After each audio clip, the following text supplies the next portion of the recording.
Welcome, everybody. Welcome to this next lecture in the International Marketing course. This lecture is going to be on product and image positioning, and it's kind of second of the major kind of marketing lectures. Here, we're going to focus a bit on brands, a little bit on advertising, and then kind of link this back to some of our prior discussions. Just as an overview of these various points, if you look at the first lecture focused on things like standardization, adaptation, and structure. And the big kind of takeaway from that is related to the disintermediation of the value chain. And in fact, the discussions of the first two cases, Carrefour, Walmart, and Bollywood, a lot of it was related to how companies effectively utilize different parts of the value chain, sometimes in different locations, although those cases didn't talk about that quite so much. And in the case of Bollywood, where it might be that the front end kind of film that would come out of Bollywood might not have international appeal, other than potentially some regional and diaspora appeal. The underlying capabilities, the backroom operations, might imply that separate operations could be globalized, such as CGI capabilities, low-cost post-production work, all of the other kind of bits and pieces associated with production, as well as the financing. As film financing has moved more towards kind of multiple groups taking smaller shares in different films, this has become much, much more common. And then the second lecture focused on culture. Again, talking about various components of this. This will be fairly important when we start coming into things like advertising and images, but also pointing out kind of the problems with just focusing on national cultures and needing to look at individuals as kind of complex combinations of cultures, which for many larger multinational firms might be beneficial because they can then spread the segments that they're targeting across countries and not focus on country by country operations. And then in the last lecture, we talked about segmentation, targeting, and positioning, which here I call kind of the hygiene factor, but really just looking at this is sort of the base model, or the base structure from which most everything else comes in terms of this. So the idea that what you're really doing is you're taking a larger landscape, you're breaking that into smaller parts, and then deciding of those smaller parts, what things do you target? And then how do you position the product in such a way that you can kind of extract the value associated with those targets? And this is a bit of a kind of feedback system where there isn't really kind of a beginning and an end, although you can really think about the segmentation as starting the ball rolling. And then this really kind of linking into segmentation and targeting on a global standpoint, which is kind of the stuff which is down on the far right-hand side. Do you concentrate within countries, or you diffuse across countries, or are you having a regional focus? How are you structuring the products? Are you structuring the products in terms of the positioning and the components of the products, in kind of modular structures where you have kind of core components, and then you add bits and pieces on, or you try to kind of redesign or link them to kind of other products, and where there might be kind of a more system-wide approach to this. We'll come back on this because a lot of this is related to platform structures and different type of brand architectures. So with that as a bit of a beginning, I'm going to talk a little bit about brand and image. Now, I'd like to start this by kind of highlighting a couple things. I'll go through this in a little bit of detail, but I think it's something that you probably would have seen before. On the left-hand side, what you see is various brand valuations. I'm not quite sure where this one comes from, but there are many companies that do this, Interbrand being one of the biggest. And what they're trying to do here is they're trying to sort of say, okay, how much of the company's value, what part of the company is kind of the brand itself. So one way to think about this is, suppose I run an experiment, and I, pick a company like Mercedes and say, okay, what I want to do is I want to ask the question: if I extract all of the attributes of a car out, and all I'm left with is the brand, and I have two brands which are making effectively identical cars. Let's just say they're perfectly identical cars, and one of them is called a Mercedes, and one of them is called a BMW, or another one's called a Chevrolet, or it's called a Kia, and so on down the line. What's the price premium that Mercedes would generate? And then the question becomes, okay, well, suppose I aggregate that across the entire company. What value do I come up with? And effectively, the value here is 65 million. And this would be at least ostensibly a number that you might say, okay, well, if Mercedes was going to just sell the brand and let it be licensed to other automobiles, what might they view as kind of a reasonable price to start at with respect to this? And 65 million would probably be the start off price. And this is essentially what this number is meant to be. So it's meant to extract kind of the brand component of this. It's not quite perfect, but in essence, if you can kind of look at this, you can sort of see this. What's probably more important is a look over here, which is these numbers here, and divided by the market value of these companies. And what you can see here is, you can see, well, that number turns out to be probably, at least for the major ones, right? So these are the top group, but it's a bit of a distribution. You're talking 15-20%. Okay. So 15-20% of the market value of these companies is just related to the brand. All right.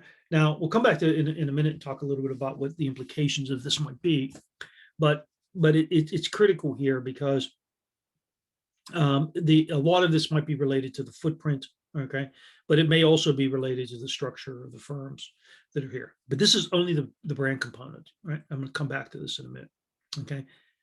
And one of the things that you can see if you look at it this way, this is a slightly different set of numbers, which means that different mix. But if you look at the top four here, and you look at the top four here, they're basically the same. Then you kind of have this here, and then you have kind of this here. And one question you can ask is, say, well, look, why are these values so vastly different?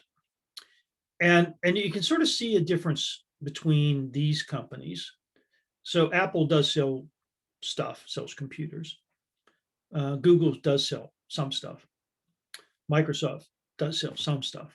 Okay, all of these, though, are basically service platform companies. And then you look at down here, what do you see? You see stuff. All of these companies down here are basically selling things. Now, if you think about this, it's kind of curious, but it isn't that curious, right? Because these are what are known as platform companies. And another way to think about this is to look at the recent discussion going on in Australia, in which Google and Facebook are basically being asked to pay for news. And you sort of say, okay, well, look, why are they being asked to pay for news? Well, in the Australian case, it's kind of interesting because you have kind of these global oligopolies, which are these tech companies, such as these four. And then you have in Australia, media oligopolies, generating news and other things. But the interesting thing is, if you go to the Sydney Morning Herald or the Guardian website directly, basically the Guardian and Sydney Morning Herald, or the Melbourne Age, whatever newspaper you're picking, they get the click flow through. Okay, so they actually generate the ad revenue. They're kind of the first point of contact through the ad revenue. If you get your news via Facebook, okay, which increasingly younger people do. So older people like me might go directly to the website. Younger people like you would go through social media. The first point of contact of the news is actually the social media site, which is why when you click on it, you'll see all of this stuff pop up, which will show that it's a redirect from Facebook, it's a redirect from Google, it's a redirect from Instagram or whatever it is. And in those situations, they get a portion of the value. So a portion of the ad revenue, the returns to the ad revenue, go via Facebook, or go by Google, go by the route, which was kind of the first link in that chain through. So the battle between these media companies and the Australian government and others is related to the fact that these platforms are kind of capturing a portion of that pie. Okay, and you might sort of say, well, for younger people in particular, if Facebook doesn't have news, okay, won't people consume less news? And the answer to that question is yes, but the Guardian or the Sydney Morning Herald or the Australian Financial Review don't care. Okay, they care about what portion of that they're going to capture, and if they happen to lose people, they don't care, because they're going to get a higher portion of the total pie. So the pie is smaller, but they get a total portion. But the main point here is they're capturing enormous amount of the flow through, which means that if you start looking at any other types of measures of brand recognition, first use in terms of kind of web search, and on down the line, where people purchase, are they more likely to use Amazon versus another site? Or are they more likely to get their music via Apple or via Spotify or some other site? And all of this actually then becomes kind of a driver of that valuation. Okay, but notice that they're not selling things so much. So if you look at Amazon isn't producing anything in its store front. It's fulfilling things, and therefore it's basically capturing a bit of that flow through. Okay, so in some sense, Samsung gets a percent of the revenues from people who use a Samsung device. Amazon gets a percent of revenue from people who use an Amazon site. But the difference here, of course, is that what's happening is that they're capturing everything that's flowing through. Samsung is only capturing the things which are specific to Samsung. So this is kind of the logic of the platform aspects. The other aspect of this, which from the global standpoint is particularly important, is that those platforms can exist anywhere. And the platforms, don't have to engage in, particularly complicated today adaptation. So issues such as language translation, and billing and shipping are simply simple things today. Yeah, sure, there might be additional cost associated with what it is that you do if you go to Amazon.de as opposed to Amazon.co.uk, or Amazon.com or Amazon.com.au, whatever. But the main point is that the structure is in fact a replicable structure from one location to another location, and Apple as well. All of these kind of have a lot of that. If you're making stuff, it becomes a little bit harder. Okay, and also you're limited by the size of the market for your stuff. So IKEA over here is limited to the market for its stuff. Okay, so furniture, etc. Okay, Amazon isn't, Google isn't. Okay, and in fact, if you look at these companies, even Apple, they don't make as much money selling stuff as they sell doing stuff. So most of Amazon's kind of net kind of positive return is not from Amazon store, but from Amazon Web Services. Google, it's also, they're their business to business operation, Microsoft exclusively, almost business to business, and Apple, an increasingly large amount of it is business to business. And you can see this if you look across these things. Okay, these are a little hard to see, but I'll keep them up here. But if you look on the next set of pages, they're bigger for you, so you can look at them however it is you want to look at them. The interesting thing here is this is based upon popularity. So these are based on search data. So it isn't necessarily by use data. Okay, so if you look at fast foods, the top fast food brands being serviced here: McDonald's, KFC, Pizza Hut, Baskin Robbins, Domino's, Jollibee, and a few others are in here. Okay, if you look at this, you actually see a remarkable universality to this, remarkable universality to this, remarkable universality to this, and even to some extent within here. But we'll come back to this one in a minute. So this one up here is driven by a lot of this is platforms: Google, Netflix, Amazon, eBay, all platforms. IKEA being the one which kind of stands out. Okay, and this is based on search data. You look at gaming again, is dominated by a small number of major players: Epic, Nintendo, Activision, etc. Okay, again, doesn't say anything about specific games here. And in the fast food brands, all the kind of major ones here.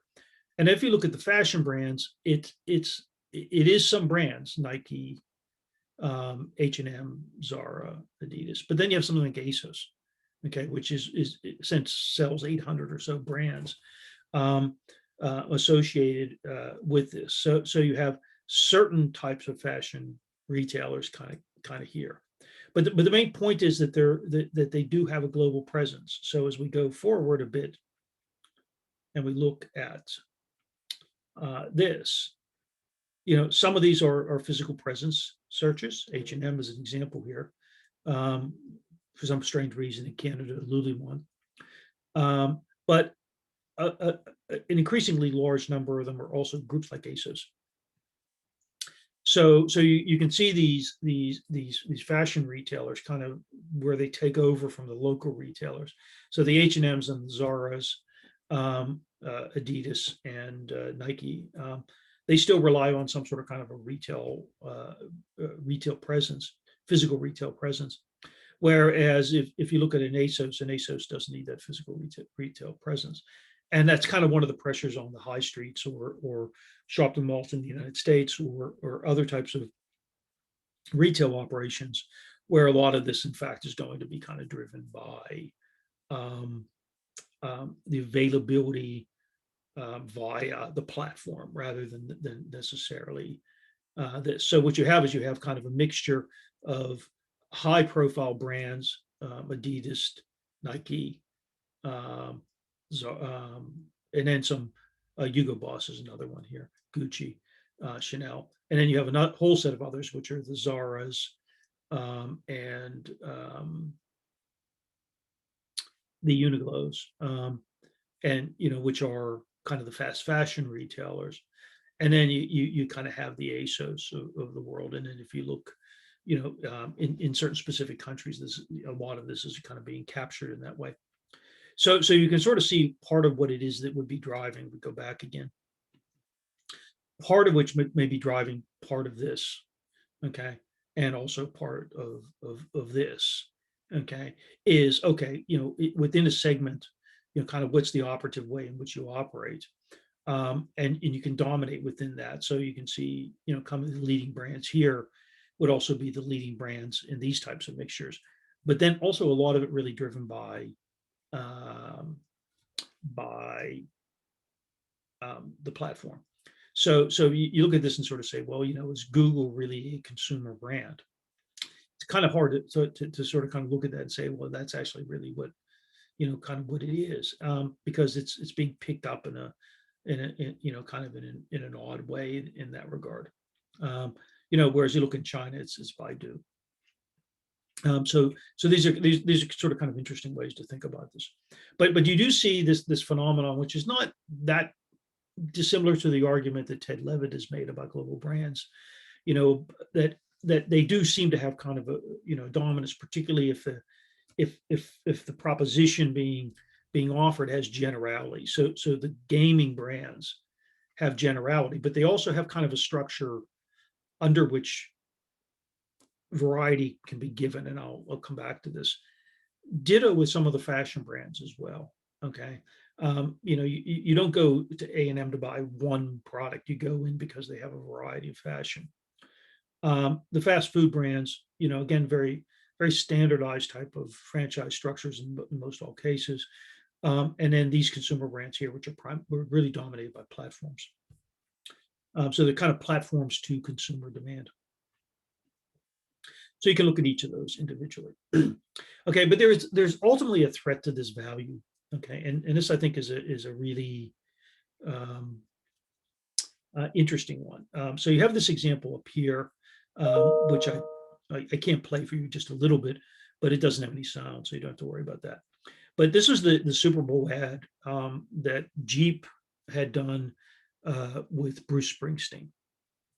And you know, so the Super Bowl was, you know, the beginning of February, and then within a few weeks, Bruce Springsteen gets pulled over in New Jersey for drunk driving.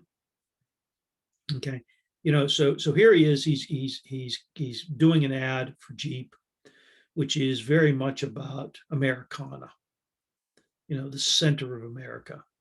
You know, kind of the sort of all-American boy driving a Jeep. You know, you're seeing horses, you're seeing snow, you're seeing flags, and then all of a sudden, you know, he gets caught drunk driving. I think it took him less than a nanosecond to pull all these ads. So the enormous amount of money that they put into the ads and other things, Springsteen, you know, has a few too many, and it's gone. Okay, and they were, you know, really pretty quick on this, right? They sort of said, but then there's some other ones which are kind of crazy. Okay, I'll go to this one down the bottom. Okay, for those that aren't Italian, that's Silvio Berlusconi. Okay, and he was obviously notorious for a whole host of things. This is an ad that Ford actually managed to pull before they ever used, so they at least were kind of recognizing this, and you know, completely sexist, completely inappropriate in most contexts. But they felt actually that they thought that it would work in Italy. The problem might not be whether it would work in Italy. The problem was that it wouldn't be confined to Italy. And in fact, the uproar about this ad occurred in spite of the ad never being used. The fact that Ford would even contemplate the ad was viewed as completely outrageous. And then Ford backed off and said, "Oh no, you know, it wasn't really us; it was the ad agency, and all sorts of other things like that." But again, the argument was they were kind of poking fun in an Italian context, and you know, it kind of didn't work. This one up here is Dunkin' Donuts, and it was an ad in mainly I think in the Bangkok subways. And it was an ad put out by the chief executive of Dunkin' Donuts in Thailand. This is his daughter, and it basically was a blackface. And you might sort of say, well, and in fact, the CEO of this company, this individual here, more or less said, "I don't see what the problem is here. You know, it's a good ad." You know, he was pretty much roasted by the company. But the point being is that there wasn't a public reaction in Thailand to it. There's public reaction elsewhere to it.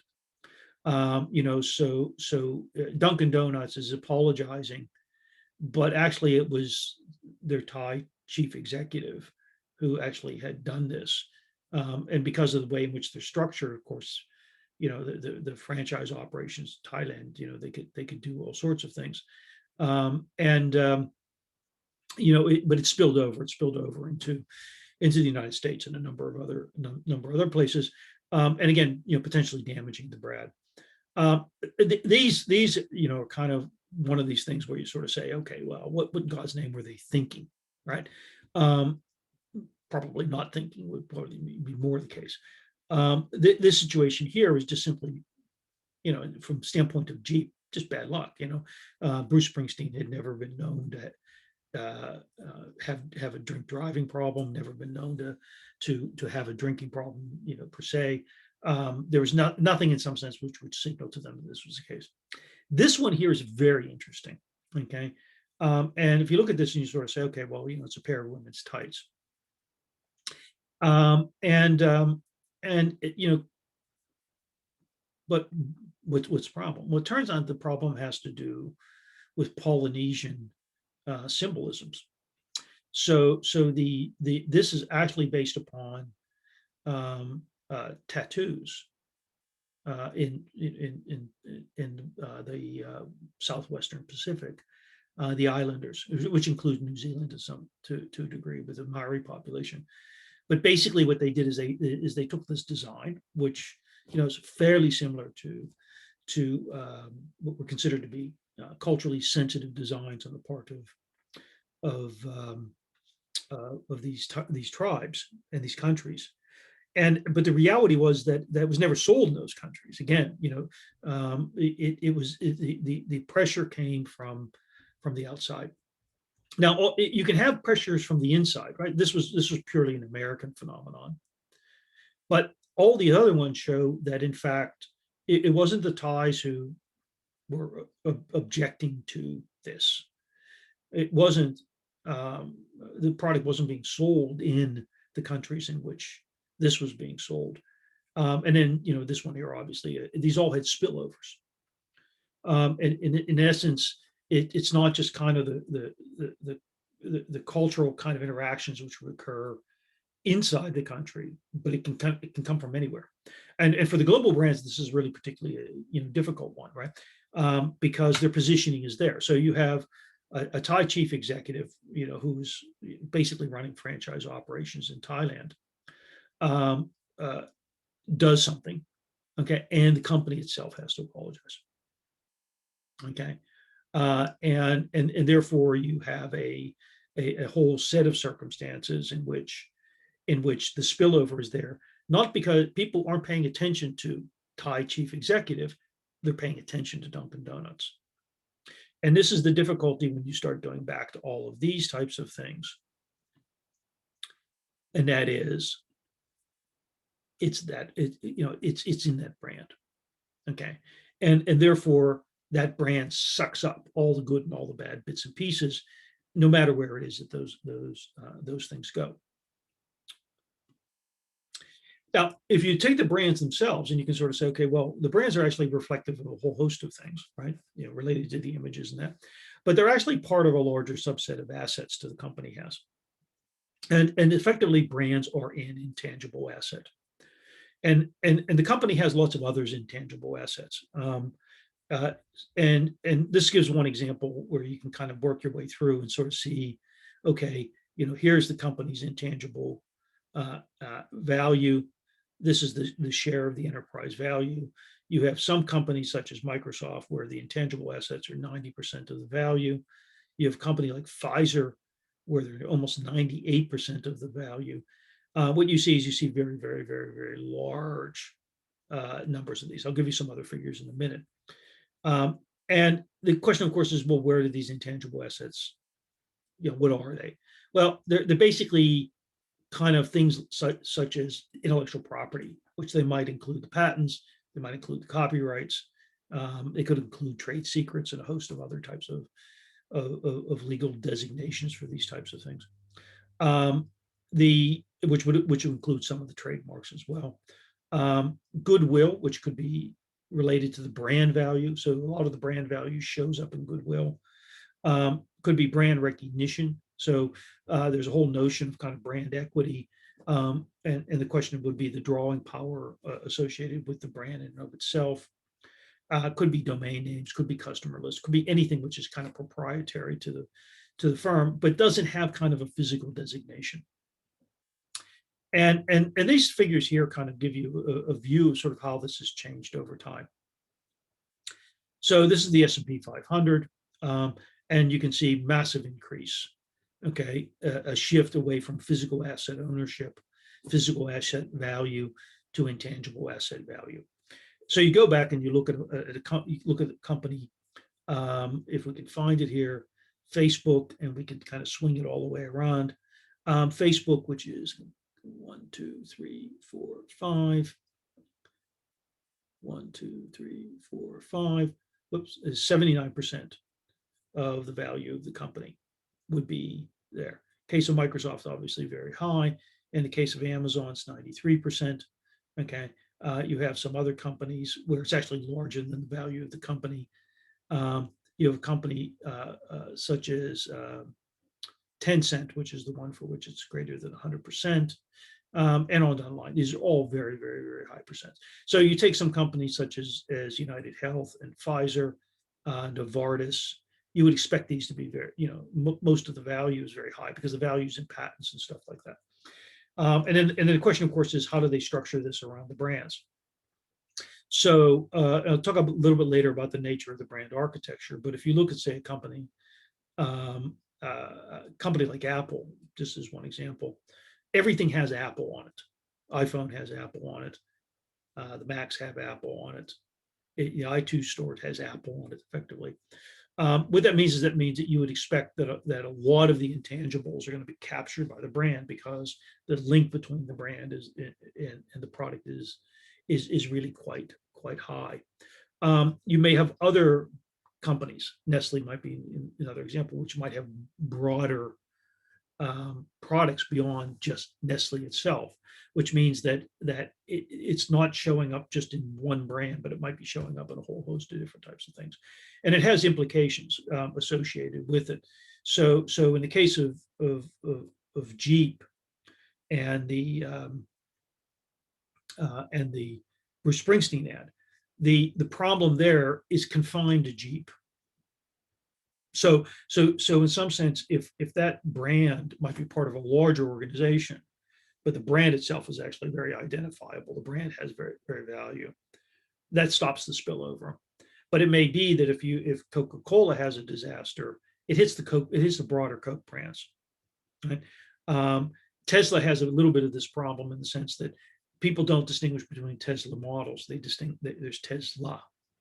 Okay, Mercedes, exactly the same thing. There are Mercedes. BMW, there are BMWs, which means that you could have this potential brand spillover associated with what it is that these companies do. And the other aspect of this, and this gives you kind of some detail associated with this. So you could, which I haven't done, is you could sort of say, okay, well, here's the intangible asset value of Microsoft. It's 904 billion. If I went back all the way to the beginning and I said, okay, well, what's the brand value of Microsoft? Okay, it's 117. Okay, so you can look at these and sort of say, okay, well, is the brand, for example, worth more than the total intangible assets, or is it worth less than the total intangible assets of the company? Okay, in this case here, 117 versus 904, so the brand is worth about approximately 1/9 or between 1/8 and 1/9 of the total intangible asset value of Microsoft. So you can look at these things and sort of say, okay, well, how much of this is kind of very specifically related to that, and then you could decompose it out and sort of say, okay, well, how much of it's related to technologies, how much of it's related to these other things. But one of the keys of all of this intangibility aspects is if you look at multinational corporations, okay, they have very high intangible asset basis to their total firm value. Okay, and one of the reasons why you see figures such as the one that I showed before, which is this one here, is that these are occupying more of that Standard & Poor's 500. Okay, so even if you look back in 1975, 85, 95, you'd actually see that the multinationals were higher in terms of their intangible asset base as a percent of the total firm uh, than uh, than um, than non multinational companies. And part of the reason is very simple, and that is that tangible assets are very hard to move. I can move the brands, I can move the technology, I can move all of those things which are potentially related to the intangible components, and therefore they reduce kind of the cost and complexity necessarily of moving from one country to another country. Okay, so you can look at this, and if you wanted to kind of play a little bit of a game, you could go through and sort of say, okay, well, um, which companies are kind of all brand, which companies are kind of a mixture of brand technology, underlying, let's say business processes and so on down the line. And you can also see how the valuations occur, and what it is that might be able to be sold in terms of sort of kind of what it is that the company's doing.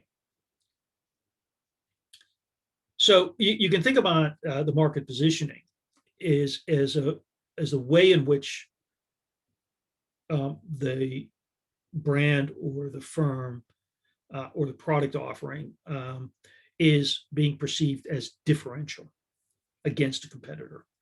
Because if you look at those brand valuation numbers, it's also useful to kind of sort of say, okay, well, how do they compare against one another? I don't have the numbers on something like Bing, but if you look at Google and you look at Bing, you'd see massive difference, right?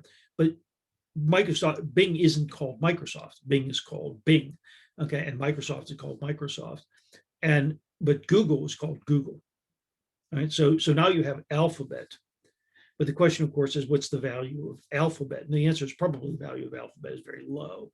The value of Google is very high. And so one of the reasons why Eric Schmidt engaged in this separation where they created Alphabet was actually partially to do a little bit of what Microsoft was doing and try and differentiate potentially the brands that they might be using to sell certain types of things in certain ways. Okay. Effective positioning is related to clear benefit. And this is also another aspect of this in the sense that if you look at it from a global standpoint, is that benefit the same or different across different markets? And then the image components are really related to the positioning. Okay, so you're not only trying to sort of kind of say, okay, well, there's a clear benefit, but what you're trying to do is you're also trying to sort of say, okay, well, this image is distinct so that that benefit is actually reflected. So when you see Coca-Cola, you see the image, you see what it is that's there, then that elicits a kind of perception on the part of the consumer, which allows you to engage in that differentiation. And this is captured by a very simple way of thinking about things. So this is really quite important. And that is to focus, if you're looking at across products, competing products, is to ask yourself the question, what are the points of difference and what are the points of parity? So the points of parity effectively are, well, what things really are the same. And it's in the sense that they're not unique to any specific brand. So if I drink a Coke or drink a Pepsi or drink water, there is a component of that which is just simply taking in hydration. If I am in a car and I'm driving, um, cars get you from point A to point B. It used to be that if in the days when phones were simply used to call people, that one phone versus another phone didn't provide any value. I'm old enough to remember the days when phones were phones, particularly mobile phones were mobile phones, and there wasn't a phone was a phone. You didn't have any real text capabilities. You didn't have any apps. You didn't have anything. There wasn't anything engaging in that aspect of differentiation. Okay, so in some sense, many of the core components of products might be points of parity. So go back to the segmentation, targeting, positioning. The core product may be exactly the same for many products in the brand area. But then the issue then becomes, well, okay, what are the points of difference? And these are the things that they don't find in the competing brand. Now, a lot of this is in the mind of the consumer. Okay, some of it may be performance related, but essentially it's the association between those points of difference and the brand that become really important.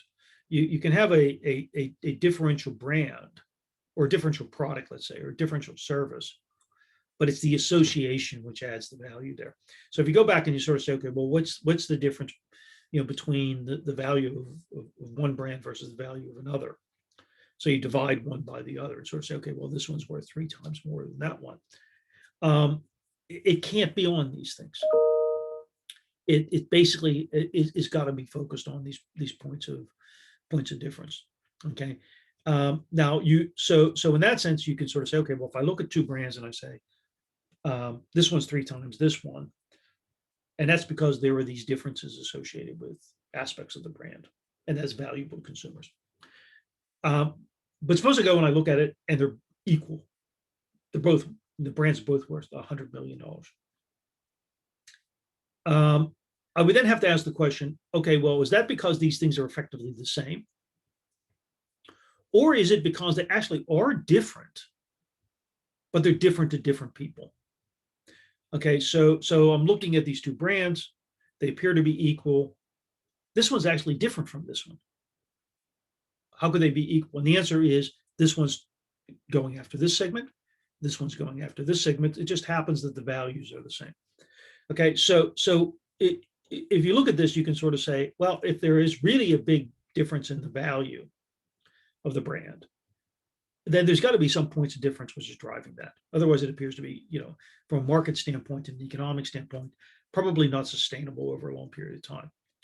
If they're if they're equal value, that could be because they are really equal products, or it could be because they actually are really different products, but what they're doing is they're actually servicing different groups of consumers. So their differentiation, their points of difference, are meant to capture different segments which just happen to have the same value. So for a lot of the things that you would do, you really want to focus on highlighting kind of, well, what components of this really are at parity with the competing products and which components of this aren't. And you can see this as an example here between IKEA and Muji. And so you can see in here the case of the points of parity: home furnishing and house building, low price, high quality, sustainability. You can look here and you can kind of have various types of points of differentiation. Some of those are related to what goes on in the stores, related to advertising, the range of products and so on online. In the case of Muji, there is a kind of, the Muji store is very different, very Japanese in many ways, very, very minimalist. And that goes on with this. The country of origin, the fact that you can take a lot of the products with you very quickly. It doesn't do advertising, it does word of mouth, right? And then the question, of course, is, well, are these things here competitively sustainable? How is it that they actually structure themselves? Okay, Muji operates globally, but it does so in a very different way than IKEA does. But you can at least see where, okay, I can go through this exercise and I can see kind of what things are similar, what things are different. So there are kind of 3 components of positioning, which we really want to kind of get at. One of which is the targeted segments. Okay, and that is who have I decided to serve. The second is the valuation model of the customers. Okay, what attributes are important, okay, of the customers in the targeted segment. So I talked about this a bit before, but the main point here being I want to know kind of, well, what are these preferences? What is the decision model consumers use? How do they determine the value that they're going to put on a product that they're getting? And how do I sit on that? If if all of the customers use the same model, you actually have a little bit of a problem because it becomes a bit hard to segment when everybody uses the same model. But if there are different models out there for different people, then you actually have really good opportunities for segmentation, particularly segmentation on the kind of behavioral side. Okay, because their decision models will push them to choose different products. And then the competitive offerings within the targeted segments. In other words, how do they fit within there? Okay, so I'm sort of saying, okay, well, who have I decided to serve? What's the decision models? What's the preference structures of those individuals? And then where does everybody else sit relative to those? And you can sort of see examples of how you would do this, right? Okay, in other words, looking at how do the segments, preferences, and competitive offerings vary across the markets. You can define this however you want, country-based, area-based, global segments if you wanted to. What's the segmentation? What's the valuation model? Who are the competitors? You can then look at the points of parity and the points of differentiation across all markets. And then you can look at them within markets. Okay. So what you're doing in this situation here is you're sort of saying, okay, if I look across all of these markets, how are these markets really differing? Okay? Because you actually have to have some points of differentiation, particularly in situations where your own products may compete against yourself. All right. So you want to have these points of differentiation across these markets. And you want to have potentially points of differentiation within these markets, particularly with respect to the competitors within those markets. Okay, so you're looking at this in two ways. You're looking at it, generally speaking, globally across markets, but by segment, by models, by competitors, and then you're looking at it within markets, because you can have the competition that's operating within a market doesn't necessarily not spill over. Okay, so you could, for example, the market one could be France and market two could be Germany. There could be spillover, or market one could be global millennials and market two could be global Gen Z, and these two markets potentially have degrees of spillover, right? So the markets can be geographic, they can be regional, they can be a demographic, they can be based upon any of those things we've discussed before. Now, if you look at the product preferences, the preference models can be done in a number of different ways, some of which are very complex, some of which are very simple. This is actually a very simple one. So in this situation here, the preference structures are simply being differentiated on underlying attributes of the vehicles, right? So in this case here, it's cars, okay? And in this situation here, there's a price quality trade-off, and you can see how the products span on that. So Dacia isn't really competing with Mercedes, but this group here is probably much more likely to be competing. So it's the distance from that. Fairly simple models, right? These potentially psychological, conservative versus sporty, classy versus practical. I'm sort of in the classy, sporty mode, and also the high price, high quality mode. But then you potentially have other ways of breaking this down, within components here. But in the automobile case, you do have kind of this distinction, where products may be spanning these things. So in this situation here, if you look at BMW, okay, you'd see many of the BMW cars would probably be up here, right? Because they're linking up here, okay. The Toyotas, these middle ones, these middle brands here, they actually have many which span the different components, Mazda, etc. The different components, not up here, but they have a differentiated strategy, okay. And effectively with these preference type of models, what you're doing is you're sort of saying, okay, well, what's the model that's driving the purchasing? In this case here, price and quality part of the decision model. These consumers up here, less price sensitive because they're willing to take the high price, but quality sensitive. Individuals up here want something that's classy and sporty. Okay. The question, of course, is how do they trade these off? And then down here, elegant, affordable, dependable, sporty. Again, the different brands kind of reflecting different, different models. The density of the customer models would be the thing which would drive this. But things which are close together are effectively tapping the same models. So it isn't just that the cars are made the same, it's that the models of the people purchasing and using the vehicles are actually fairly similar. Okay, so you can't separate out the underlying attributes of the product that's there from the decision model that is driving the purchaser. Okay. You can see this in all sorts of other products. Many years ago, I used to teach a course where I would show all of these different ads. I had something like 150 ads for things like shampoos and other things.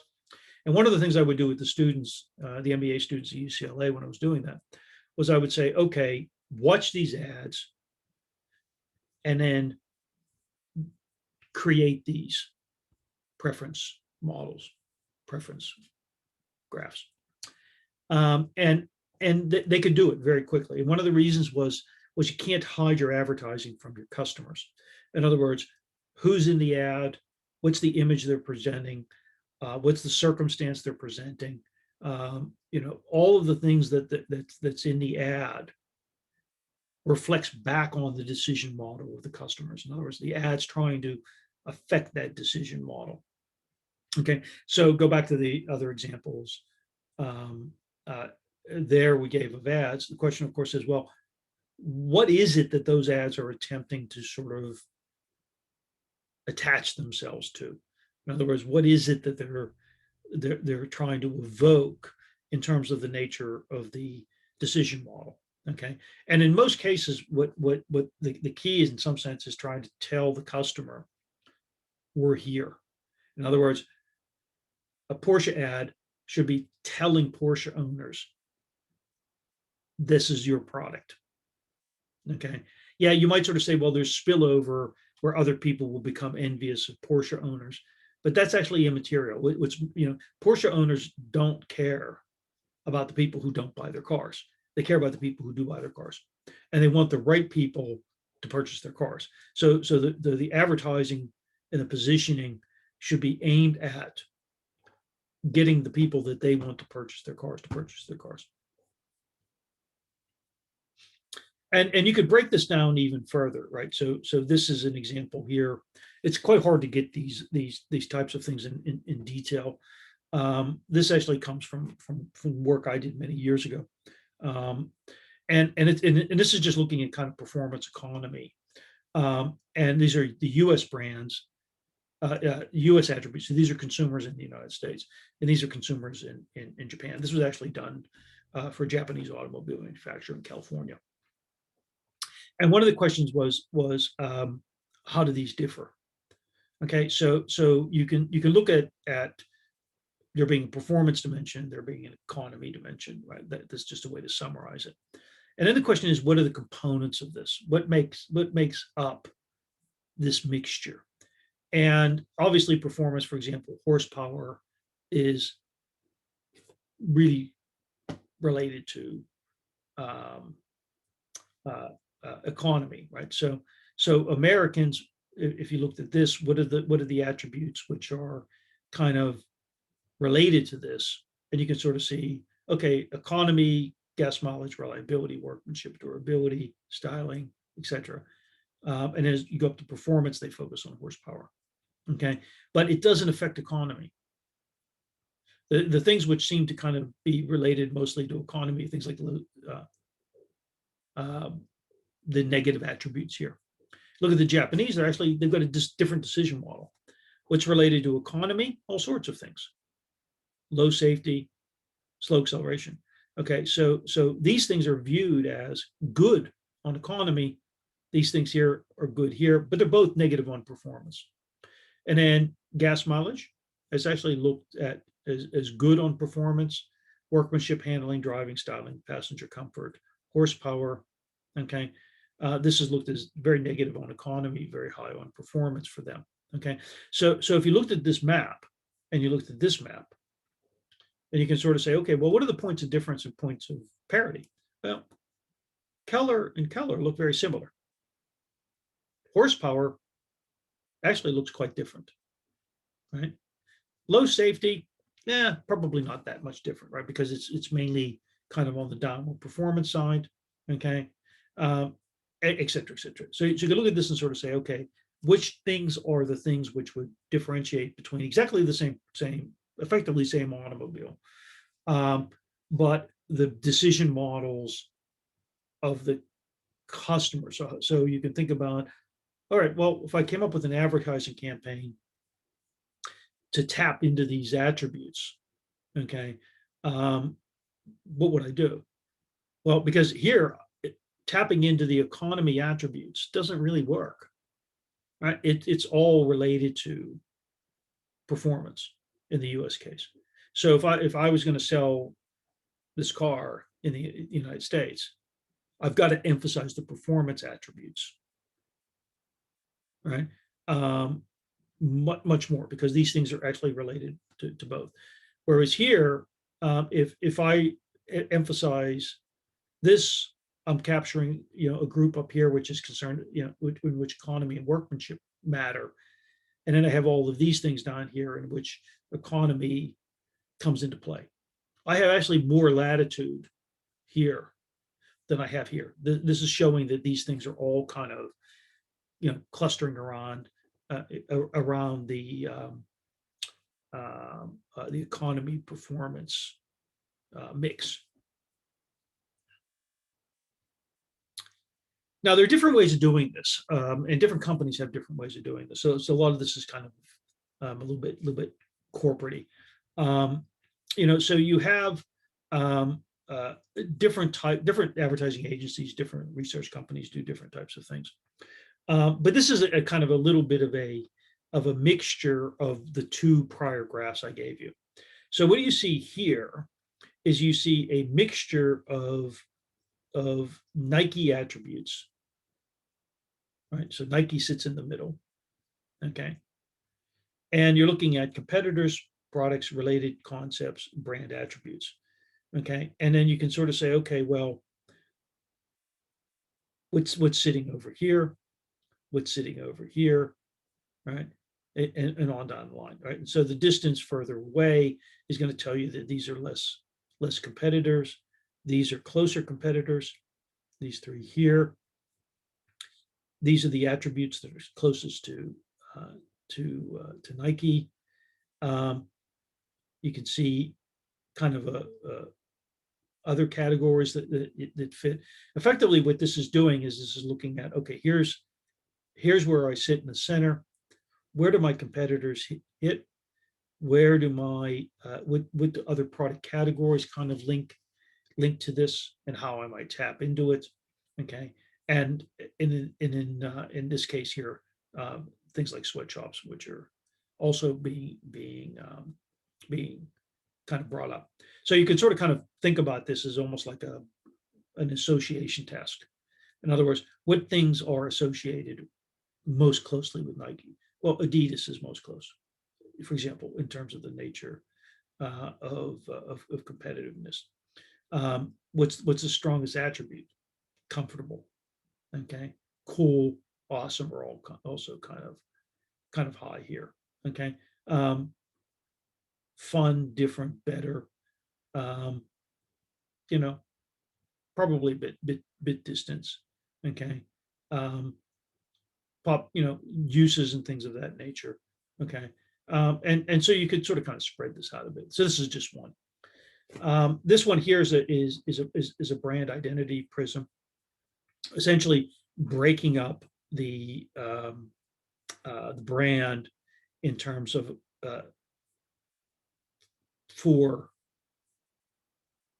ways of thinking about the identity. So this is kind of in the mind. and that is what's the sender? You own this brand.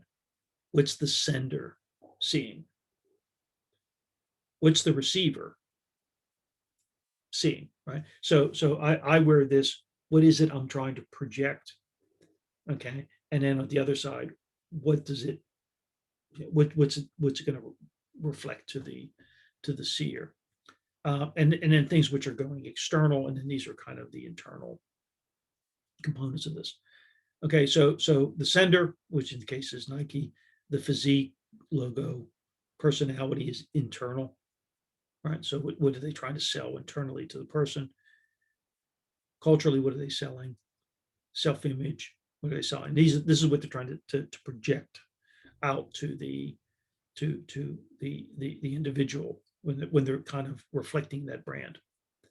Okay, comfort, uh, provocation, type of thing, and then reflection. Right, these are the external things. So this is kind of what's the imaging of the brand associated with this. This one kind of tells you a bit about the lay of the marketplace. This one is kind of saying, okay, well, what is it we're trying to project here in terms of thinking? And then the question from a global standpoint will be, well, all right, is this what everybody's seeing? Okay, if I'm sending out these signals, okay, am I really projecting that? So if I'm doing this in China, is it really sending American sport and fitness? Is it selling this? Is it selling this? If these things here, right, are not the same, then the brand identity is going to be different in those different marketplaces. And then the question, of course, is, does this create conflict? It might not. It might not. If the advertising can be completely separate, then it isn't really a case. So some markets, for example, markets like Japan, a little bit to a degree, China, um, Korea might be a third one as well. Um, if there are more insular societies, you can protect a different brand positioning. If they're more open societies, in the sense that there's a lot of spillover, it might be quite hard to do it. So selling a brand identity in Germany and selling a different brand identity in Austria would be really hard. Okay, selling a brand identity in Japan, China, Korea, and selling a brand identity in the United States, Canada might be, relatively speaking, more easily done. Now, you can also think about the brand architecture, and there's a lot that kind of goes behind this. And a lot of the valuation stuff I discussed at the beginning is very much related to the brand architecture. And there are different ways of thinking about this, so more or less four. You can have hybrids of these. So you can think about the four as kind of archetypes. There's the branded house. Okay, one brand that creates powerful image. So you got Virgin, always uses red, always uses white, always uses Branson. You have sub brands, combines a corporate brand with strong sub brands. So you have Apple, Apple iPhone, Apple Mac, right? Apple iTunes, etc. You then have what are known as endorsed brands, which lead a strong sub brand but leverages the corporate brand. So the Intercontinental Hotel Group, which has I'll show in a minute, a bunch of hotels. Tesco, which has a lot of brands, Tesco Bank, and on the line. And then you have your house of brands, which is a decentralized company, owns and manages many brands. Unilever and P&G being a classic example of that. And all of this, it goes back to the international thing, but where it really makes a lot of sense. You can think about the relationship between these different structures and, for example, the mode of entry, and sort of say, okay, well, does one of these facilitate ownership, direct form, direct investment, greenfield operations versus licensing and franchising? You can think about value chain disintermediation. That's where say, okay, is it easier to disintermediate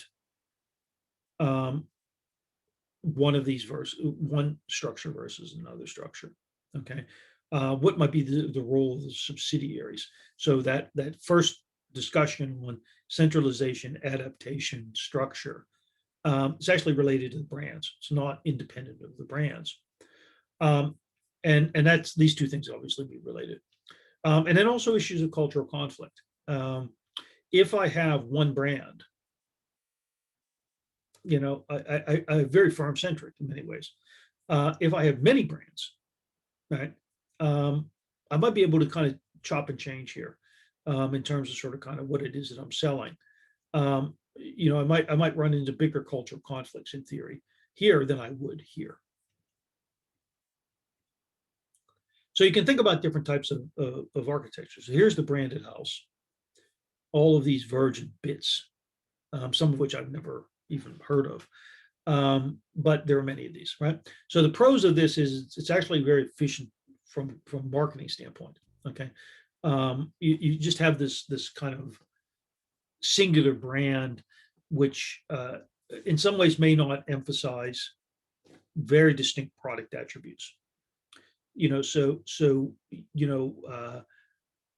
what's the difference between going into a Virgin Health um, gym as opposed to getting on a Virgin Atlantic plane?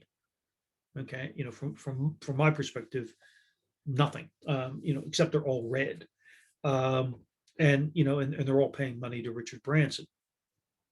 But what it also means is it means that you only have to kind of sell that image. You may not necessarily have to sell other things, although there might be other things related to it. So Virgin is associated with a specific set of demographics or a specific idea that you're sort of kind of getting reasonably high quality for reasonably cheap prices. That Virgin is a bit of a maverick playing against kind of the old fogies, then that might sell. The cons is it's more vulnerable to damage, in the sense that if Richard Branson gets caught up in some scandal, the impact on the entire structure could be quite substantial, because of that linked identity, and therefore kind of it could be a house of cards that falls very quickly. This is the sub-brand model talked about before. You can leverage the high visibility of the parent. So any advertising with that logo can spill over onto this. It still does have the same problem here. It is vulnerable to kind of contagion effects on the brands. And it's also, it's more expensive than the branded house. This bit here, kind of, Virgin, most all of this is licensed, so it isn't really owned. This here is owned, and which means that it has a kind of higher overall cost structure to it. You then have the endorsed brands. Okay, I gave the example of International Hotel Grooms, but this is Marriott. So you have Fairfield, Town Suites, Residence, Springfield, Courtyard. They're all Marriott. So they got Marriott link here. Faster penetration, so you can operate more quickly, particularly in differential markets. So you could, for example, go into a less developed country with a different part of that endorsed brand structure. So you don't necessarily have to have the same mix of brands everywhere. You could have the problem with this, of course, is you could have parent brand dilution. Part of the problem, for example, I ran into Pierre Cardin, where he kind of licensed everything. As you're endorsing all of these bits, you could drag your brand down. Marriott has had a bit of that. Can you operate kind of these cheaper hotels and still operate kind of really exclusive 5-star type of operations? The difference between, for example, Marriott and Intercontinental actually has brands which kind of stick a bit more distinctively. So in this situation here, you have Marriott attached to these, and the Intercontinental Hotel Group, they actually have them. They're on the same website. They're part of the same group, but the brands are meant to have kind of completely differential identities. And then you have these kind of hybrid models, okay, which are Tesco, for example. You see all these kind of Tesco components. You have Audible. as well. If you look at many of these other ones, particularly the example here, this one a little bit less so. Okay, this one certainly within the sub brands where they're kind of very much linked within the same uh, space in terms of what they're selling. Um, in these mixed models, almost all of this is licensed out in the Tesco case, and in this case here, it isn't. I mean, Amazon is kind of controlling a lot of that directly, but it's offering different types of things. So in this case here, you have a bank, you have entertainment, you have their own web comparison price site, and on the line here you have Amazon Web Services. Um, Audible obviously would be a link in, but then some of these over here are also kind of peripheral in terms of sort of kind of what it is that the brand's getting in. And then you have kind of the house of brands, okay? And this classic example of this is the fast moving consumer goods markets, okay, where you have many brands kind of being linked here, okay? So Mars is probably a little bit tighter, not completely, okay? Unilever, very broad. P&G, again, very broad. Nestle, there are some kind of Nestle brands, but again, very broad. So you have many of these. And Coca-Cola, which is kind of a bit of a hybrid, has all of these components, right? So Coca-Cola used to be very much a single brand company. Now it actually has a house of brands and a bit of a mixture associated with this model here, right? So you have a kind of branded house part of Coke, which obviously includes Coke, Diet Coke, now Coke Coffee or whatever it is. And then what you would then have behind all of this is then another group of things which are like Dasani and others. So you could have a situation where you have this house of brands, but then you dig into this one and you see, okay, well, that's actually a branded house. And it's because some of these firms are really pretty big, so they can get away with this. Unilever has a bit of the same thing, where you have many Dove products. Okay, so Dove itself can be a branded house within the house of brands, which is Unilever. And this is an example within Nestle, right? Some of these things are Nestle directly, and then some of the other ones are not. So when you look at brands, you can then kind of take all of this and sort of say, well, what really is kind of in that brand? And part of it's all the functionality components of this.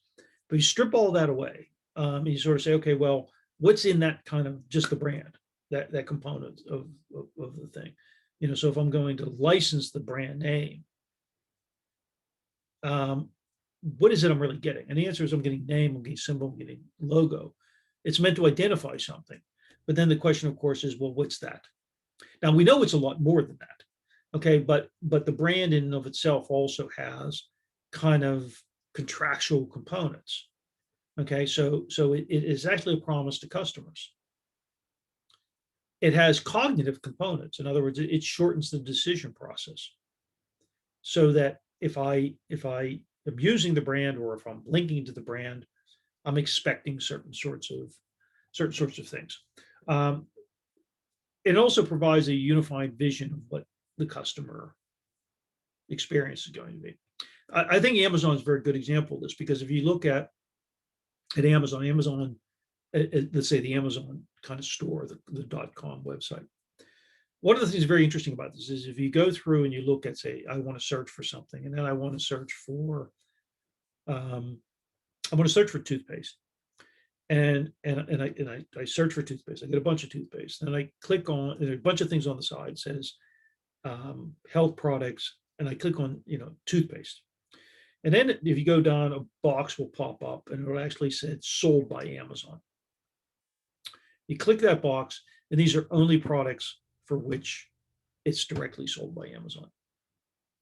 Okay, so in that situation there, what you're doing is you're kind of really focusing on, okay, I want to use Prime. I want to make sure that I get all the guarantees associated with Amazon directly. Um, that's a much tighter promise. And Amazon works to try to at least signal this to some extent. Okay, it makes it a little hard for you to go through and sort of say, oh, I just want to look at those things which I know are going to be sold and fulfilled, sold from Amazon. And the reason is simply that they don't want to preclude the services they're providing to customers. So make it a little harder for you to find that. Okay, but the main point of this is that there are all of these inferences and kind of informal, and in some cases formal, kind of consumer contracts or customer contracts that go with this. Okay, so it's made up of many components, and in some sense you can separate the purely functional from the individually unique. And these individually unique components can be country based, could be culture based, could be uniquely segment based. Okay, as opposed to the functional attributes, which should be the functional attributes. So the horsepower of a car is the horsepower of a car. The color of a car is the color of the car. The question, of course, is what part of that is just purely functional, and what part of that is actually something else. And so companies spend a lot of time thinking about how they put that package together.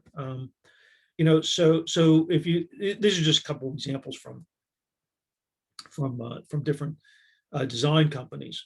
Okay, and different design companies think about these in different ways, right? So if you went to the University of Manchester, we have logos. Okay, we have things which you're not supposed to do. We're not supposed to refer to ourselves as Manchester Business School. We are the Alliance Manchester Business School. They have all of these structures around what's the right font, what's this, on and on, right? Okay, and this is really related to sort of kind of saying, okay, well, what's the visual identity? In other words, what do we want to present to an audience so that one person or another person, they see something they identify very specifically with this. It's also why a lot of universities have iconic buildings that are always kind of associated with their logos, or singular images which focus on this. Even if like in the case of Stanford, where they use the Hoover Tower, which is technically part of the Hoover Institution, but the main point of that is that's the identity that's there, right? You then have the brand tone, okay, which is the way that the media, it's kind of signaled. And then you have kind of the strategic stuff, which is a lot of the stuff we've talked about. And what is the brand, kind of personality wise positioning? What's the market positioning? What's the brand beliefs? There are all sorts of kind of bells and whistles that people toss out about these things, but the main point is that there's kind of consistency here, and you could point an arrow and sort of say, okay, well, there's kind of a corporate strategy that's kind of behind this, and you want to have consistency associated with what it is that those things are. If you're perceived to be kind of a fuddy-duddy sort of organization, and all of a sudden you want to kind of have this hip brand personality, that's obviously going to be in conflict. So companies spend a lot of time thinking about this, and the issue, of course, is that when you may be able to kind of align, these strategy components probably more clearly, because they're driven kind of from a higher level. But some of these things, such as the visual identity, can actually be linked in different ways. And this is one of these examples that show this, and that is that how are these colors going to be perceived? Okay, and again, this comes from a design house as well, but the different colors that are associated with different types of ways of thinking about the brands, and what the brands essentially are trying to elicit with those colors. So if you did a color word association task, this is kind of the sort of things that you would see come out. Now, these can be very culturally specific. Okay, so what's the meaning of red? Well, it varies hugely. Okay, from let's say Eastern to Western, from sporty, stylish, uh, and on that line. What's the meaning of black, and what's the meaning of white? Okay, the interesting aspect here is white wedding dresses, which in many cultures is actually more a signal of death. So these things here may be culturally quite strongly embedded. Again, I gave the example of numbers as well, and you can think about the differences here, right? So this gives you just another example. The meeting of different colors by religion, right? Which then would have kind of big geographic implications, but also would have implications within countries. So the example here, white is purity. Okay. In Judaism, it could link to death. Okay. And on the line, and then culture, right? So uh, in the Middle East, black means, in a Far East, means very different than in Western and Indian cultures. And again, the same with green, same with red, orange and red. Sorry, each of those have kind of different meanings, which means that the question, of course, is does that matter? Well, it might matter within certain types of contexts, and there have been considerable kind of discussions in companies about, okay, well, uh, how is it that they would present their logos, or should they change them? And also you see this evolve over time. One of the arguments that I've heard from a number of design people has been, as companies become more global, they become less reflective. One good example of this are the tail fins of planes. And that is, you can sort of see British Airways this big fight many years ago. They took away the Royal Crest, right? And so you have that example. You have Apple, which is going to a very generic type of style. You have IKEA also, which went away from being Swedish to this, and then the colors change. Okay. This ultimately being the last set that they did.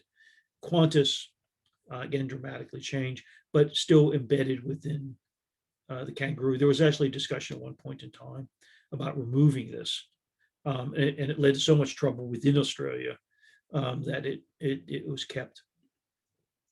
And then Starbucks, okay, which is kind of moved over time from this structure to a much simpler structure.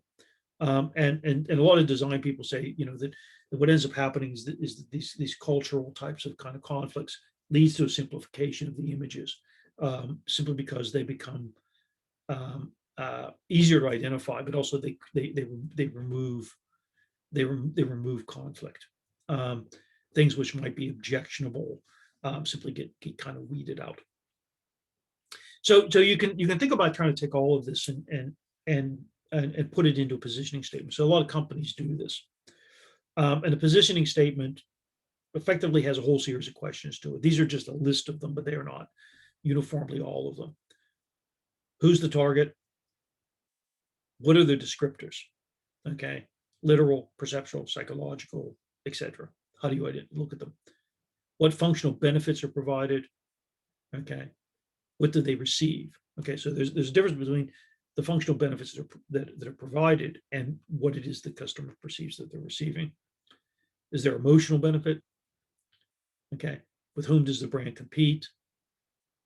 Is there a complementarity in the marketplace? What is needed for the customer to get full use value, right? So the selling of multiple things, or joining up between two sets of brands to be able to kind of create a more valuable customer experience. So it goes back to that core product, kind of enhanced product, et cetera, type of model. Okay. What about the brand proposition? Go back to that brand personality. There's all those logic associated with that. Does generate a degree of confidence so that the decision model, the brand actually has some value. And then what are all the underlying threats associated with this? And you can kind of make this longer and longer and longer. This is an example here of Aveeno. Um, kind of what it is it's doing, just one like really simple example of that. Okay. And then you could sort of kind of break this down, right? So here in this example here, effectively you look at J&J, the House of Brands, all these sort of things. Aveeno is one of these brands. Okay, where does it sit in terms of sort of kind of its positioning?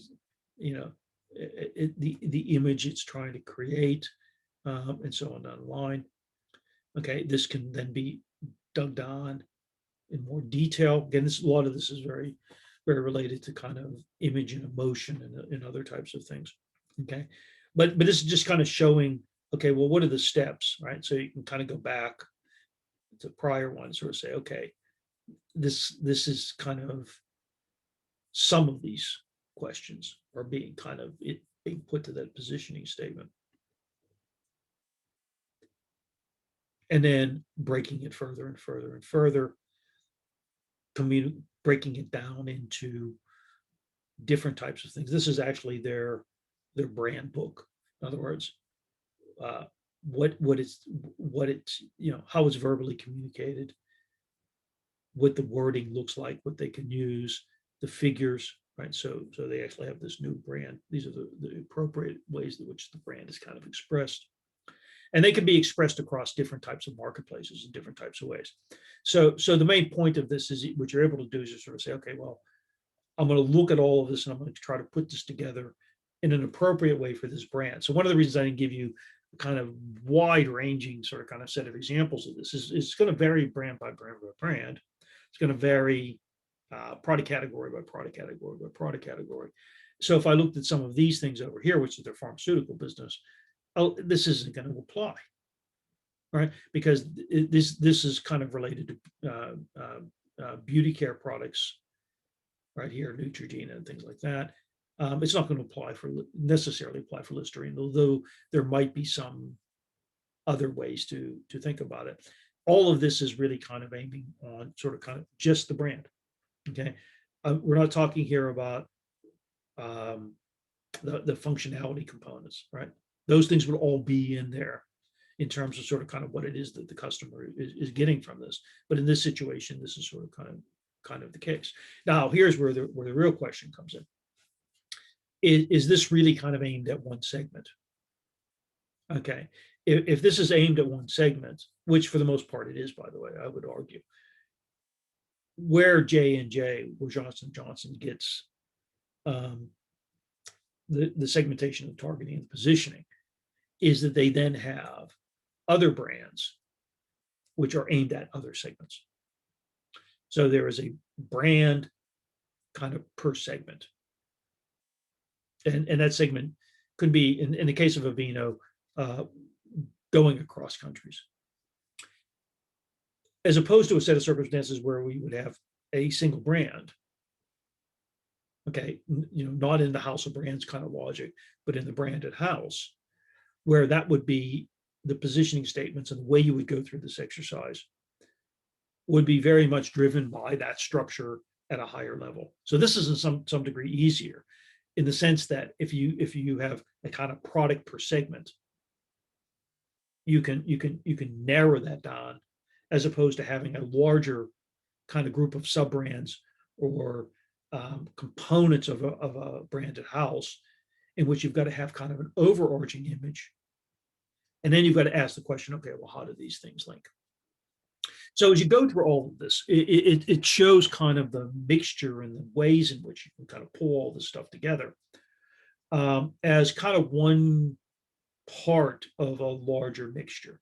So the branding structures, the value of the brands, where that value comes from, okay, how it links back to the visual images versus the functional components of the product, And then also how these structures relate to um, the whole structure of the company. So in the case of J&J, of which this is an example, it is a decentralized company, right? It has many different components. It has different brand teams for different groups, and it's less worried about the spillover of Aveeno to Neutrogena, except as a competitor, believe it or not. So if Neutrogena is going for one segment and Aveeno is going for another segment, those segments aren't pure, right? There'll be some degree of overlap. So they actually have products inside here which are competing against one another. But that's not necessarily a huge concern to them as long as those products aren't overlapping, to an enormously large degree. They may actually be protecting one another, okay, which is something we haven't talked about. But you can have flanking brands, you can have brand pickets where you have brands scattered around, which are meant to kind of create a whole portfolio in terms of the nature of the structure. These can be offered on a global basis, right? So I can have a global strategy, and it's much easier to kind of maintain a singular identity if I do it this way. Okay, in terms of sort of saying, well, there's an Aveeno person. Yeah, there might be more of those people in the United States than there are those people in Mexico. But that doesn't necessarily mean I don't sell the product in Mexico. I just simply accept that I'm going to get a smaller market share in Mexico. But I'm not going to change the brand positioning or the brand imaging that much because of that, because my value comes from from uh, from having this kind of more tight singular identity, which is different than you would see in certain other sorts of brands. So with that, I'll stop, and we'll pick up on this in class, and in the case studies associated with it. And thank you very much.